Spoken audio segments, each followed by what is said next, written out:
And we are back, taking a look at the infrastructure and project financing space in Kenya. Who's driving that space? What opportunities are there? What should you be looking out for as an investor?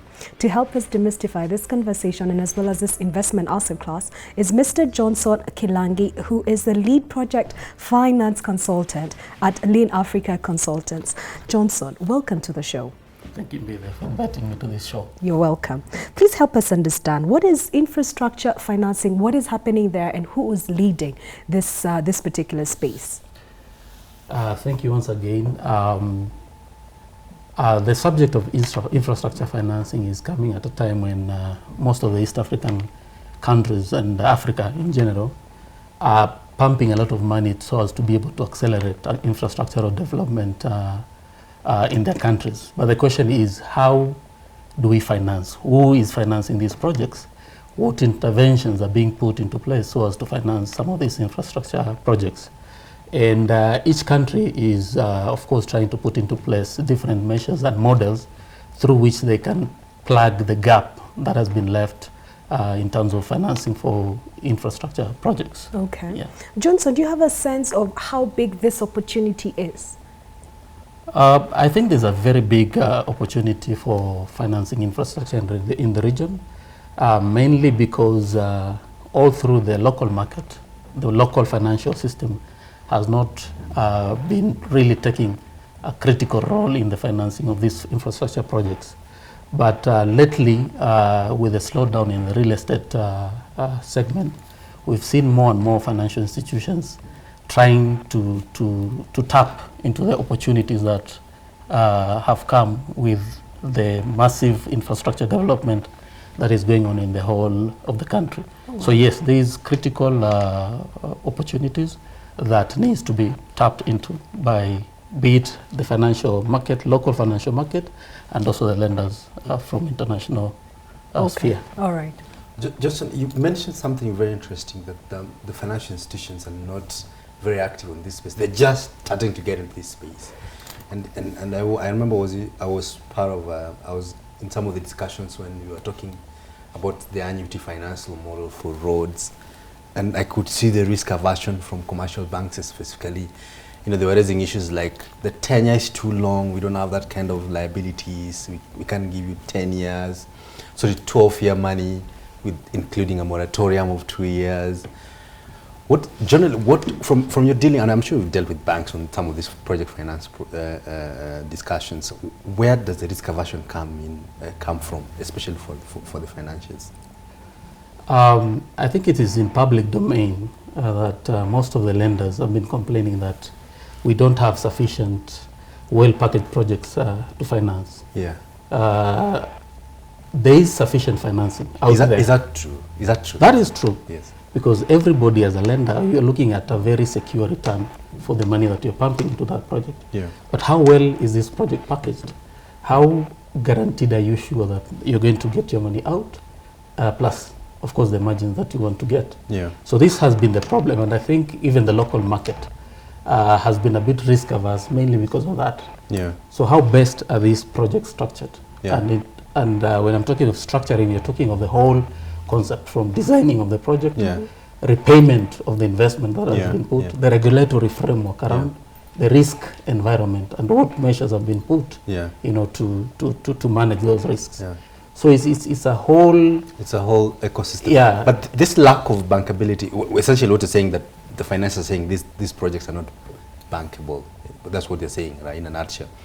Whose mistake is it? The project sponsors, or the structuring, efficient structuring of the projects is purely an assignment of the project sponsors, or the owners of the projects. Yeah.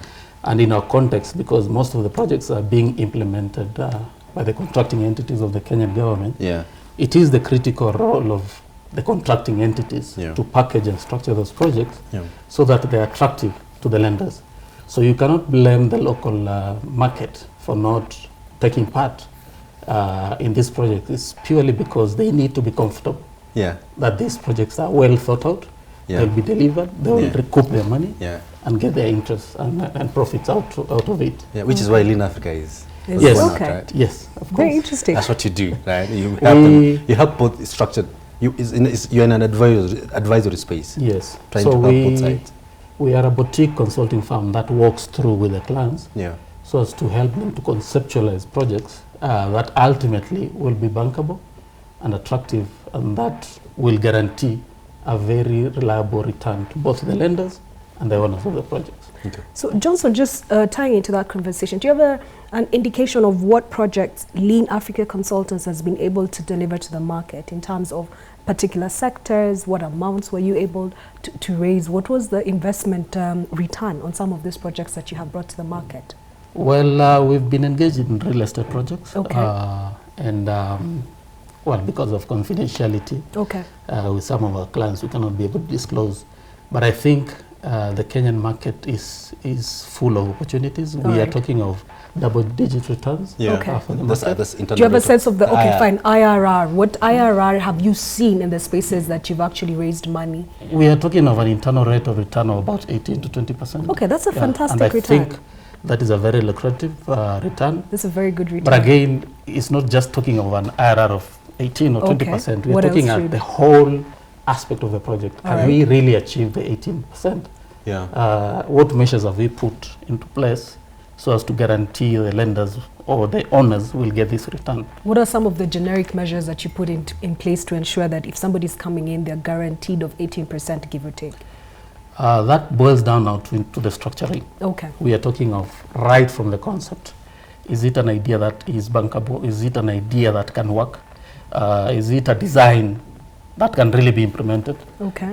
Can we put brick and mortar on these drawings? I mean, can they, so it's a whole idea of issues and Okay. factors and risks that need to be mitigated. But again, as Lean Africa, we move from stage to stage and Depending. we propose different safeguards to Okay. manage those risks All so right. that ultimately we can achieve the target margin. Okay. Okay, so my final question on that whole element, I'm trying to get a sense of when clients come to you, what sectors are always knocking at your door? Is it real estate? Is it people who want to do renewable energy projects? Is it people who want to do wind power? Is it people in Turkana? What kind of projects keep knocking at your door looking for this kind of money? And on the flip side, when you go out to the investors, what is palatable to investors and what amounts are readily available? So for instance, if it's real estate, are you seeing more interest in real estate with people willing to put in $1 million, $3 million, or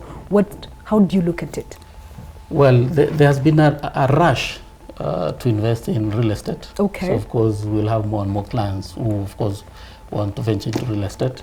But again, as I said, due to the perceived glut in the real estate market, most of the lenders have shied away. In fact, some of the banks are no longer funding real estate projects.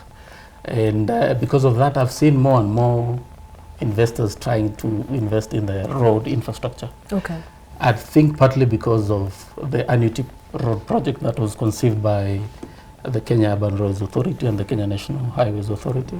There are more and more companies that want to understand better how does this project work. Yeah. More and more people now want to understand the public-private partnership and the fundamentals. How can they package their projects? How can they bid for such projects? So I think there is more rush into real estate, but and infrastructure, road infrastructure. Just you mentioned something very interesting, which is annuity model. I mean, how could you just explain to viewers the annuity model in a nutshell, and some of the countries that have successfully implemented?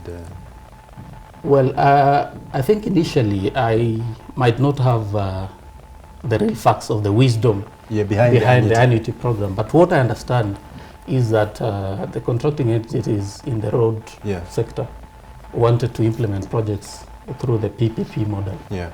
But due to the challenges of our market, I think there was need to break, not to go for the strict PPP model, but to have a framework whereby we can bring the private sector to participate in the development of the infrastructure. And I think that's where the issue of the annuity was conceived. So trying to use the allocation that the agencies are getting from the treasury to be able to pay down for the annuity payments that will accrue once the project is delivered. But that also means that the contractor must have his financial on the back when he's bidding. Of course. Yeah. So the contractor, of course, through a consortium, Yeah. has to bring on board financing and then Yeah. recoup the payments later. Over time. Over time. I Yeah. think 8 years now. That's- And there has 8 years been, now. I think, considerable progress, especially with the Kenya Urban Roads Authority. I think they've already tendered and awarded, if I'm not sure, 2 or 3 lots. Yeah. Okay. And I think there's progress. At least we can be able to see how best can we move forward in improving. Okay. You know. But this is a Right. much better way of financing. the George, construction, right? hold Yes. on to that thought. Let us take a quick break. The NSC has just closed. Look out for the closing bell and see you shortly.